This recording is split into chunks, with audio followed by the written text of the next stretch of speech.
안녕하세요. 오늘도 사연살롱을 찾아주셔서 감사합니다. 어느덧 중년의 나이가 된 여자입니다. 저는 요즘 제 인생의 전성기를 살고 있어요.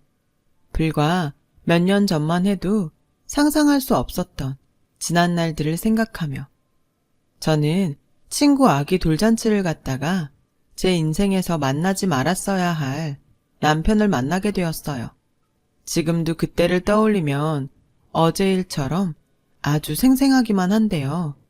돌잔치 내내 행복한 친구의 모습을 보며 나는 언제가 돼야 저렇게 결혼을 해서 행복한 가정을 꾸릴 수 있을까? 하고 부러워하고 있었어요. 친구는 아이를 낳고 힘들어 죽겠다고 볼멘 소리를 했지만 저에겐 그냥 행복한 아우성을 치는 것으로 보였죠. 왜 그런 심리 있잖아요. 친구들이 하나 둘 결혼하면 나도 결혼하고 싶고 친구들이 애를 낳으면 나도 그러고 싶은.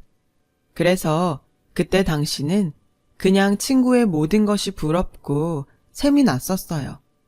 사실 이런 부러움의 시작은 아픈 과거에서 시작되었어요. 어릴 때 부모님을 사고로 모두 잃어 저는 세상에 홀로 남겨진 고아였어요. 그래서 뭐든 저 혼자 감당해야 했고 세상에서 살아남기 위해 어릴 때부터 할 수 있는 모든 억척을 떨어가며 죽기 살기로 아등바등 거리며 살아야 했고요. 학교 다닐 땐 공부를 그렇게 했고 직장에 들어갔을 땐 일을 그렇게 독하게 죽기 살기로 했어요.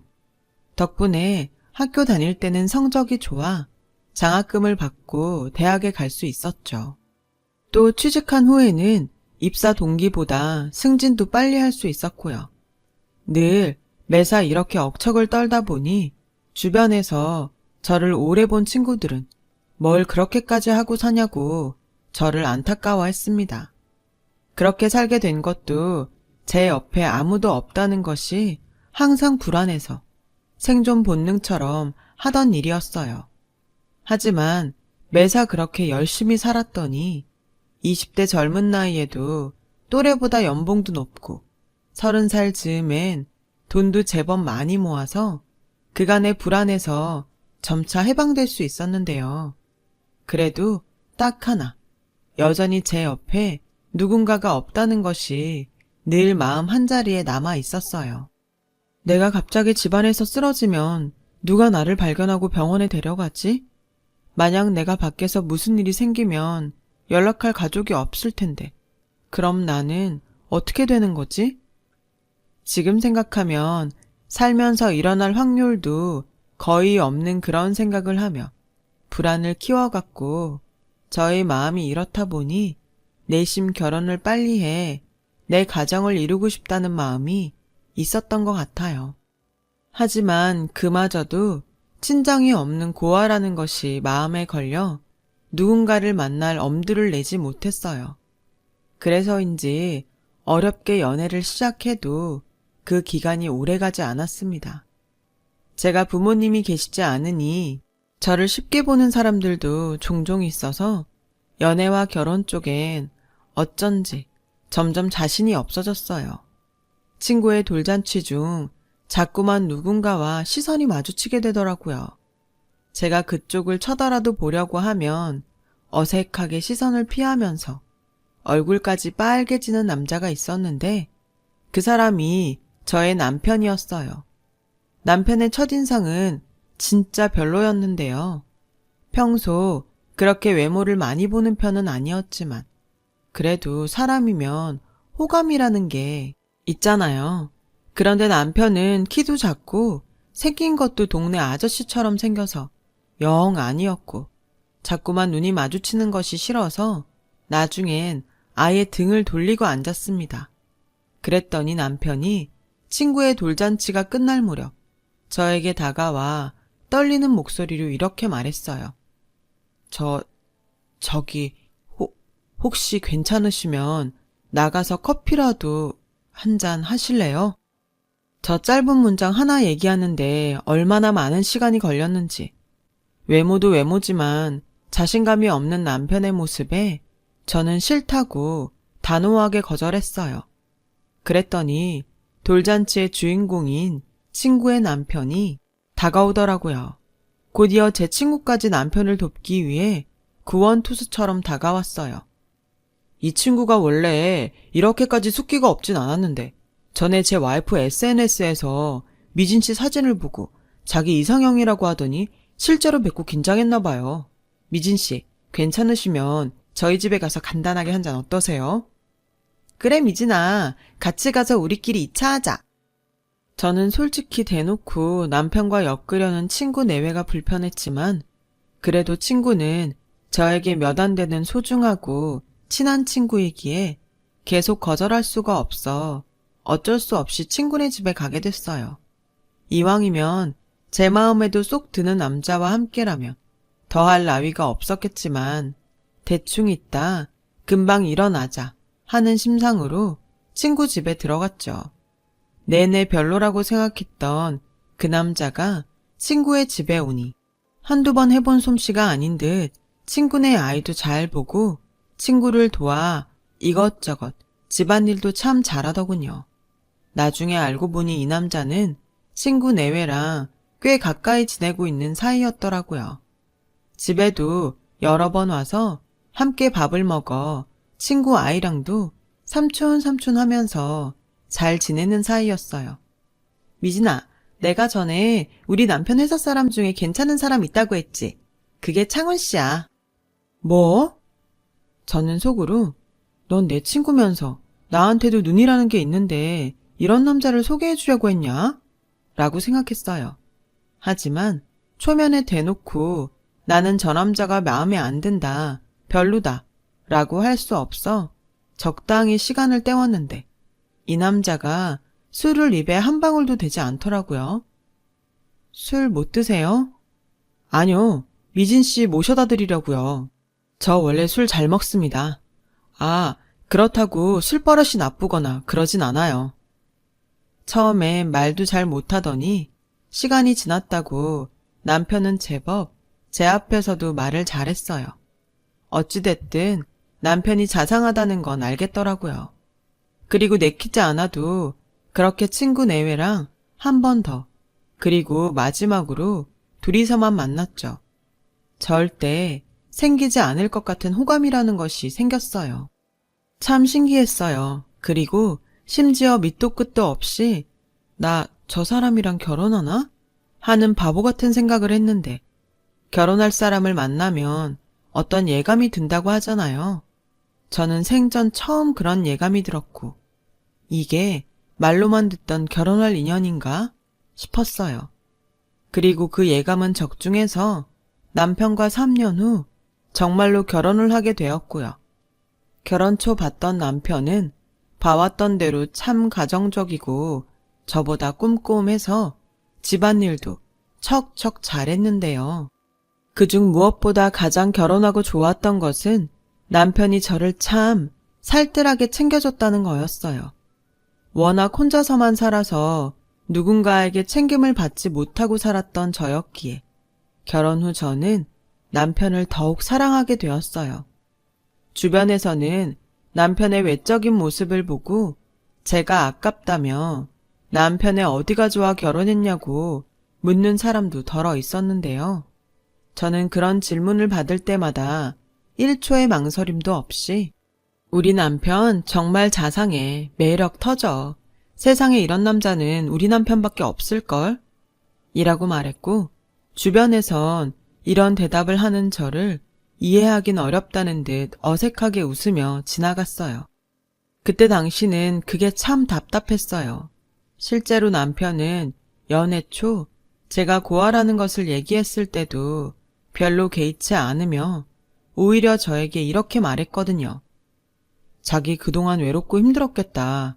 내가 조금 더 빨리 자기를 만났다면 그 시간들 자기 외롭지 않게 내가 옆에 있었을 텐데 앞으로는 내가 자기 절대 외롭지 않게 항상 옆에 있을게. 나만 믿어. 이제부터 자기는 내가 책임질게. 세상에 이렇게 마음씨가 고운 남자가 어딨냐고요. 하지만 딱 한 가지 저와 남편도 맞지 않는 구석이 있었어요. 저는 결혼을 해서도 계속 일을 하고 싶은데 남편은 자신도 빨리 아이를 낳아 제대로 가장의 역할을 하고 싶다며 저에게 자꾸만 직장을 그만두라고 하는 거였어요. 자기야, 요즘은 둘이 벌지 않으면 힘들어. 내가 애를 안 갖겠다는 것도 아니고 다들 맞벌이 하면서 애 다 키웠는데 굳이 외벌이를 고집하는 건 좀 아닌 것 같아. 자기가 그랬잖아. 자긴 어릴 때부터 혼자라 늘 자기가 다 했다고. 난 이제라도 자기가 편하게 살았으면 좋겠어. 그리고 아무리 요즘은 대체로 아이 낳고 맞벌이 한다고 하지만 애는 엄마가 키워야지.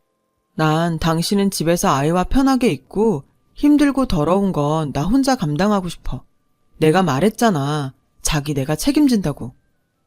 누가 들으면 저렇게 좋은 남편이 어딨냐고 저한테 호강에 겨운 소리 한다고 생각하실 수도 있는데요. 편하게 사는 것도 해본 사람이 누린다고 저는 앞으로 이대로라면 다시는 사회생활을 하지 못할 것 같은 예감에 남편의 말이 고마우면서도 내키지 않았어요. 게다가 현재 임신을 한 것도 아니었으니까요. 하지만 세상은 남편 편이었는지 저는 결혼 3개월 만에 임신을 했고 병원에선 저에게 고령 임산부라며 안정을 취하라고 권하는 바람에 저는 울며 거저 먹기로 회사를 그만두게 되었어요. 난생 처음 아무것도 안 해도 되는 일상을 살게 된 저는 이 생활이 좋으면서도 낯설더라고요. 하지만 금세 책도 보고 여유롭게 밖에 나가 산책도 하며 쇼핑도 하니 아, 사람이 이렇게도 걱정 없이 살 수도 있는 거구나 라는 생각도 들었어요. 저를 이렇게 살게 해준 남편이 고맙더라고요. 그래서 고마운 마음과 밖에 나가 혼자 버는 남편에게 더 잘해주려고 애를 썼는데요. 이런 저의 태도는 시간이 지나 제가 전혀 예상할 수 없는 문제에 원인이 되어버렸어요. 제가 출산을 하고 초보 엄마인데다 딱히 도움받을 친정이 없다 보니 지치고 힘들어 남편에게 예전만큼 신경을 못 썼는데 남편은 그걸 문제 삼기 시작했어요. 예전 같으면 상상도 할 수 없는 일이었는데 남편은 툭 하면 예전에는 안 그러더니 요즘 왜 그래? 라는 말을 입버릇처럼 했고 제가 애기 때문에 미안하다고 몇 번 말한 것이 결정적인 실수였죠. 남편은 마치 저에게 갑질을 하듯 집안 살림이며 반찬 가지고 마음에 들지 않는다며 타박을 하더니 나중엔 저에게 자기가 주는 생활비가 어디에 어떻게 들어갔는지 확인해야겠다며 가계부 검사를 하겠다고 했어요. 당연히 저는 기분도 나쁘고 이러려고 나를 집에 들어 앉혔나 하는 생각에 결혼하고 남편에게 큰 소리를 쳤는데요. 이 남자가 저에게 하는 말이 참 어이가 없었어요. 가만 보니까 자기는 너무 씀씀이가 해픈 것 같아. 가성비라는 것도 모르는 것 같고 이대로는 안 되겠으니까 앞으로는 나한테 돈 필요할 때마다 타서 써. 뭐라고? 이럴 거면 나 애 어린이집에 맡기고 다시 일할래.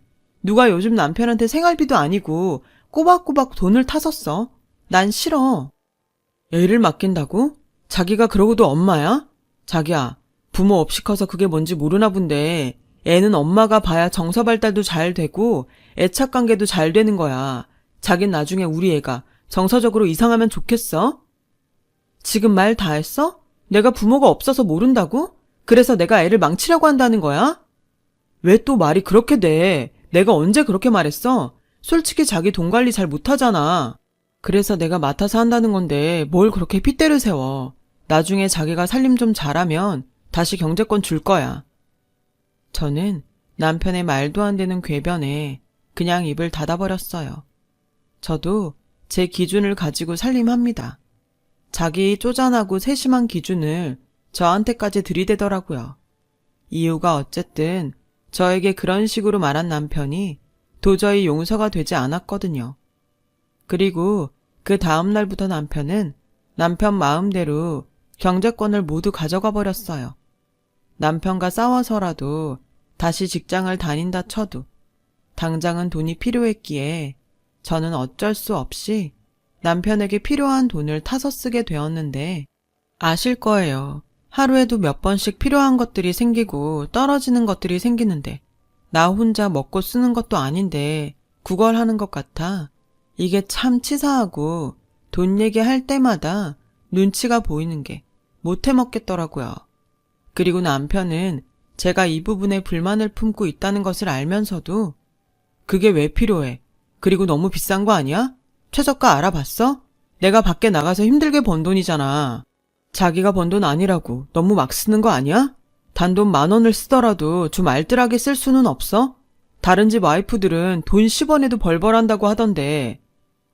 아니, 100원 단위, 1000원 단위도 아니고 무슨. 최저가 검색해요. 한다고요. 누구는 밖에 나가 돈 안 벌어봤나요? 그리고 제가 원해서 직장을 그만둔 것도 아니고 자기가 원해서 직장도 그만두고 적성에도 안 맞는 육아를 하는 건데 저는 저를 무시하는 남편의 태도에 더는 참지 못하고 다시 복직을 하겠다고 선언해버렸어요. 복직? 요즘 사회가 어떻게 돌아가는지 알기는 해? 자기가 편하게 집에 있는 동안 세상은 변해도 아주 많이 변했어. 자기가 알던 그 세상이 아니라고. 경력도 단절된 당신을 어느 회사가 써준다고 큰 소리야. 그냥 자긴 살림이나 하면서 나랑 애 뒷바라지나 잘해. 쓸데없는 소리 하지 말고. 남편의 말과 태도에 너무 어이가 없었어요. 꼴에 사회생활 한다고 유세를 떠는 남편을 보니 그간 그래도 내 남편은 생긴 건 좀 아쉽지만 성격이 좋고 인격이 바르다고 생각했는데 그것도 아니었구나 하는 현실 자각이 들면서 내가 어떻게든 다시 밖에 나가 일한다 라는 생각을 하게 했어요. 그런데 참 인정하기 싫지만 사회는 정말로 결혼한, 그것도 아이가 아직 어리고 경력이 단절된 저에게는 냉정했고 남편 모르게 냈던 이력서들은 줄줄이 떨어져 충격을 받게 되었어요. 그러면서 점점 자신도 없어지고 애당초 직장을 그만두라고 했던 남편에게 미움과 원망의 화살이 돌아갔는데요. 이윽고 편하게 살게 해주고 싶다는 남편의 사탕발림에 내가 홀랑 넘어간 거지. 내 잘못이야. 하는 자책이 들더라고요. 하지만 이대로 영영 포기할 수는 없었기에 그래도 내가 해볼 수 있는 일을 찾자고 생각하며 지냈어요. 그러던 어느 날 회식 때문에 늦는다던 남편이 무슨 술을 그렇게 마셨는지 완전히 떡이 돼서 몸을 가누지도 못하고 현관문이 열리는 동시에 그대로 거실 바닥에 쓰러지는 날이 있었어요. 처음엔 적당히 조절해서 마시지 못하고 저 정도가 될 때까지 마시나 해서 한심해 보였지만 저도 직장 생활을 해봤기에 또 남편이 측은해 보이더라고요. 그래, 네가 집에서나 큰 소리 치지 어디에서 큰 소리 치겠니? 그런데 술에 취한 남편은 저를 개슴츠레 보더니 이렇게 말했어요. 야, 내가 집에서 놀라고 했다고 진짜 노냐? 그냥 폼 잡으려고 한 말인데 애가 졌다고 홀랑 사표를 쓰냐고. 요즘 밖에 나가 일하는 여자가 얼마나 많은데 눈치도 없고 염치도 없어. 지가 무슨 뽀로로인 줄 알아? 노는 게 제일 좋아? 너만 편하게 먹고 노니까 좋냐? 저는 충격에 어안이 벙벙했어요. 그것은 남편의 취중 진담이 분명해 보였거든요. 진심이 아니고 폼 잡으려고 했다는 남편의 말에 저는 기가 막혀서 헛웃음까지 나왔어요. 이쯤 되면 이 결혼은 잘못돼도 한참 잘못됐다는 것을 알게 되었죠.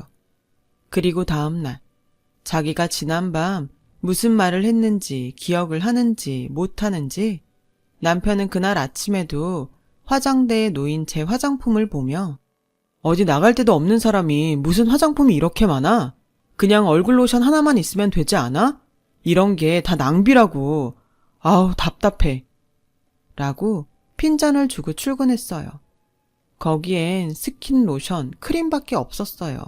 그 흔한 에센스도 없었거든요. 게다가 새로 산 화장품도 아니고 벌써 3달도 넘게 쓰고 있는 화장품인데 어이도 없고 이젠 저에게 막말을 하기 위해 닥치는 대로 시비거리를 찾는구나 싶더라고요. 저는 그때부터 언제고 기회가 생기면 기필코 이 가정을 내 손으로 깨겠다는 생각을 하며 살았어요. 그리고 마침내 제 인생에도 기회라는 것이 찾아왔어요. 저는 남편에게 돈 타 쓰는 것이 치사하고 더러워 제가 결혼 전 취미로 했던 재봉틀을 활용해 아이 옷을 만들어 입혔어요. 동네에서 친하게 지내는 동갑 엄마에게 작아진 아이 옷을 물려줬더니 신기한 일이 벌어졌어요. 이 옷 정말 하나 엄마가 직접 만들었어? 내가 이거 입히고 문화센터 갔더니 너무 이쁘다고 어디서 샀냐고 난리가 났어. 자기 애들 옷 만들어서 팔 생각 없어? 자기 일하고 싶다며. 그야 당연히 일하고 싶은데 에이 이게 팔리겠어? 여태 내가 한 말 안 들었어? 어디서 샀냐고 난리였다니까. 자기 애들도 입히고 싶으니까 알려달라고 했다니까. 저는 그 순간 이걸 놓치면 후회할 기회라는 것을 알았어요. 그래서 힘들게 모은 비상금으로 시중에 나와 있는 아이 옷을 구입해 사이즈를 참고해서 옷을 만들기 시작했고, 처음엔 저에게 옷을 팔라고 권했던 엄마를 통해 아름아름 판매를 하다 본격적으로 블로그나 SNS를 통해 선주문을 받고 아이 옷을 제작해 판매하는 일을 하기 시작했어요. 원래 손으로 무언가를 하는 것을 좋아하기도 했고 무엇보다 수입이 생기니 저는 없던 활력이 생겼어요. 남편이 뭐라 싫은 소리를 해도 바쁘고 정신없으니까 별로 신경도 쓰이지 않고 좋더라고요. 그즈음 아이는 유치원에 들어갈 나이가 되어 저는 아이가 없는 시간을 모두 옷 만드는 데 사용했죠. 제가 만든 아이 옷은 점점 입소문이 퍼지기 시작했어요. 게다가 우리 엄마는 예쁜 옷을 많이 만들어줘서 내가 공주님이 된 것 같아서 너무 좋아 라며 딸아이가 좋아하고, 저는 남편한테 돈 달라고 아쉬운 소리를 하지 않게 되니 전에 없던 활력이 더 생겼어요. 1년 정도 지나자 제 순수입은 제가 직장 다녔을 때 번 월급과 비슷해졌어요. 이 사업을 잘 활용하면 제2의 인생을 살 수 있겠다는 희망도 갖게 되었고요. 그리고 뒤늦게 제가 1년 동안 남편에게 생활비를 전혀 타서 쓰지 않았다는 사실을 깨달았어요. 그렇게 저는 이대로라면 남편이 벌어다 준 돈 없이도 아이와 충분히 살 수 있겠다는 확신이 들었어요. 그렇게 작지만 옷을 만들 수 있는 공방을 차려 함께 옷을 만들 수 있는 직원 몇 명을 뽑고 본격적으로 사업을 키워가며 브랜드를 만들어갈 준비를 했어요. 다행히 그동안 꾸준히 이용해준 고객도 있고 계속 반응이 좋아 저의 사업은 매달 수익이 고공행진을 했죠. 마침내 때가 온 것 같아 남편의 눈을 의식하지 않고 화장품이며 옷, 그리고 아이에게 해주고 싶었던 것들에 돈도 쓰기 시작했고요. 그러자 돈이라면 벌벌거리는 남편은 제가 돈이 어디 있어서 이렇게 쓰는지 궁금하고 불안해했고, 드디어 저에게 화가 단단히 나서 이런 말을 하더군요. 당신 나 몰래 대출 받았으니? 뭐? 대출? 그게 무슨 소리야? 처음엔 이젠 좀 아끼는 법을 배워서 돈 달라는 소리를 안 하나 했는데 요즘은 아주 흥청망청하잖아. 당신이 그럴 돈이 어딨어? 혹시 결혼 전에 쓰던 신용카드 막 쓰고 그런 거 아니야? 남이야 신용카드를 쓰건 대출을 받건 신경 꺼. 당신 돈에만 손 안 대면 되잖아. 너도 참 답 없다. 돈 타서 쓰는 게 싫어서 지금 막 나가는 거야? 나 분명히 말하는데 당신 빚 대신 갚아줄 생각 1도 없거든? 당신이 나가서 파출부를 하던 몸을 팔건 당신 빚은 당신이 알아서 갚아. 알겠어? 아니다. 우리 이혼하자. 곧 있음 독촉장 날아오고 난리도 아닐 텐데 나는 그런 거 딱 싫어. 빚을 다 갚고 오던가 이혼하던가 둘 중에 하나 해. 뭐? 몸을 팔아? 이혼? 그래, 이혼하자. 당신 말대로 이혼하면 되겠네. 저는 자신있게 말했어요. 어차피 남편과 이혼하려고 던진 미끼였거든요. 그런데 제가 너무 자신있게 말했을까요? 남편은 저의 당당한 태도에 또 금방 머리를 굴리더니 이번에는 이렇게 말을 했어요. 혹시 나 몰래 복권 맞았니? 그래서 지금 나랑 이혼하려고 일부러 그러는 거야? 남편은 혹시나 자기가 손해를 보는 게 아닌가 하는 투로 태세를 바꿔 말했는데 그 모습이 너무 어이가 없어서 일부러 아무런 말도 하지 않고 방으로 들어가 버렸어요.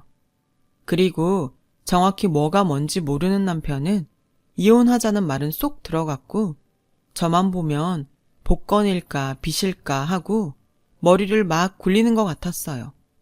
저는 그 사이 남편이 제가 수입이 있다는 사실을 알면 순순히 이혼을 해주지 않을 것 같은 생각에 변호사 사무실을 찾았고 아이도 제가 키우면서 남편과 깔끔하게 이혼할 수 있도록 소송을 준비했어요.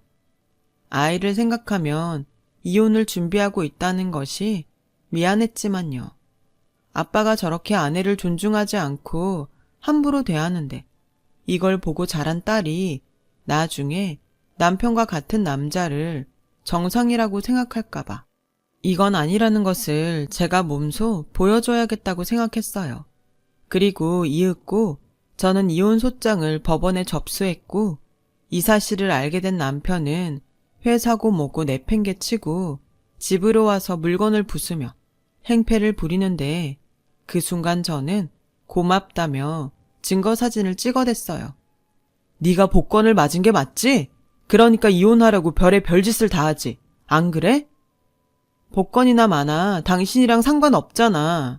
어차피 우린 이미 부부도 뭣도 아닌데 계속 혼인관계를 유지해야 할 이유가 있어? 여태 내 덕에 편하게 살았으면서 상관이 없다고? 이혼하고 싶으면 여태 나한테 받아간 돈 갚고 가. 아니, 복권 맞은 거 반 내놓고 가. 돈을 갚으라고? 네가 미쳤구나. 그리고 이 동네에서 너 쫌스러운 거 지나가는 개도 알아. 그리고 내가 복권 당첨됐다고. 누가 그래? 방금 네가 말했잖아. 복권 맞은 거 나랑 상관없다고. 학교 다닐 때 공부 못했지? 나 복권 맞았다고 말한 적 없거든? 빚을 졌건 돈이 생겼건 너랑 상관없다는 소리지. 네가 준 몇 푼 안 되는 돈도 1년 넘게 준 적도 없잖아. 그런데도 넌 내가 차린 밥이며 반찬 잘도 처먹더라. 여기서 지저분하게 굴 거 없고 판사 앞에서 재판할 때 얘기해. 나 할 말 아주 많거든. 그리고 방금 이 사진 너무 고마워. 덕분에 소송이 그렇게 길 것 같지 않다. 저는 그 길로 아이를 데리고 그 집을 나와 미리 마련해 놓은 오피스텔로 갔어요. 당연히 집 밖에서 아이는 놓고 가라고 또 실랑이를 벌이긴 했는데 아이가 하나는 엄마랑 살 거야. 아빠는 무서워. 하나는 엄마만 좋아. 라며 남편을 거부하며 떼를 쓰는 바람에 의외로 쉽게 아이를 데려올 수 있었죠. 그 후 남편은 동네 사람들에게 제가 아이 옷을 팔아 돈을 제법 많이 벌었다는 말을 들었는지 소송을 하는 동안 저에게 하루가 멀다 하고 소송을 취하하고 지금이라도 서로 마음 맞춰서 잘 살아보자고 문자와 음성을 남기며 혼자 생쇼를 하더라고요. 나중엔 그것도 듣기 싫어서 아예 핸드폰 번호를 바꿔버렸어요. 그리고 6개월이라는 소송 끝에 혼인 생활 동안 일방적으로 남편에게 부당한 대우를 받은 것이 인정되고 아이를 양육하면서 살림하는 저에게 1년 넘게 생활비를 주지 않은 점 등이 유력한 사유가 되어 드디어 바라던 이혼을 하게 되었어요. 비로소 자유의 몸이 된 저는 그 순간 혼자라는 것이 이렇게 좋은 거였나 하는 생각이 들었고 법원을 나오면서 얼마나 좋았는지 하마터면 소리를 지를 뻔했어요. 하지만 남편은 제가 자기보다 돈을 많이 벌고 있다는 사실에 자존심이고 뭐고 없는 사람처럼 저를 길바닥에서 붙들고 이렇게 말했는데요. 지금 생각해도 참 소름 돋네요. 미진아, 미안해. 내가 사는 게 힘들어서 잠깐 돌았어. 근데 나 정말 자기 너무 사랑해. 내 진심 알잖아.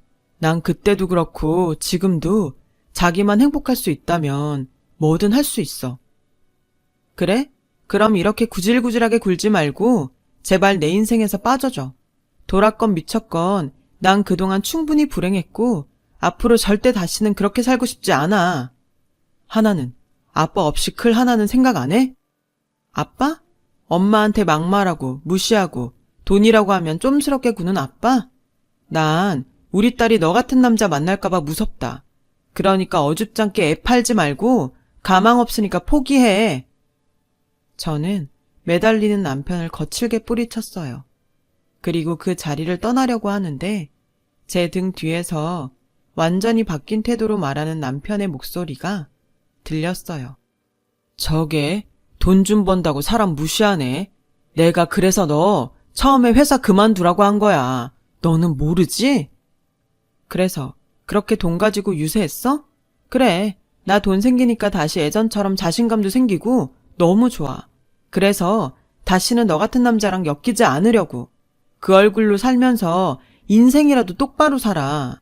어쩜 넌 생긴 것처럼 인성도 거지 같니? 한때 네가 착하고 바른 사람이라고 생각한 내가 돌았다. 나 이제는 정신 차렸으니까 절대 다시 만나지 말자. 저와 남편은 마지막까지 법원 앞에서 더러운 싸움을 하며 마지막을 장식했어요. 그리고 남편은 아직도 살던 집을 처분하지 못해 그곳에 살고 있다고 하는데요. 들려오는 소문에 의하면 저와 이혼 후 완전히 폐인이 돼서 직장에서도 잘리고 그 싫다는 독촉장 받으며 살고 있다더라고요. 원래 그 정도로 멍청하진 않았는데 그래도 그동안 같이 살았다고 남편의 소문에 마음이 무겁더라고요. 그렇다고 그런 남편과 다시 엮이는 일은 하지 않을 거예요. 남편을 소개해준 친구도 제 사정을 듣고 저한테 너무 미안하다며 어쩔 줄을 몰라 했어요. 뭐 알고 그런 사람을 소개해 줬겠어요. 그리고 그 남자와 결혼을 선택한 건 저였으니 괜찮다고 했어요.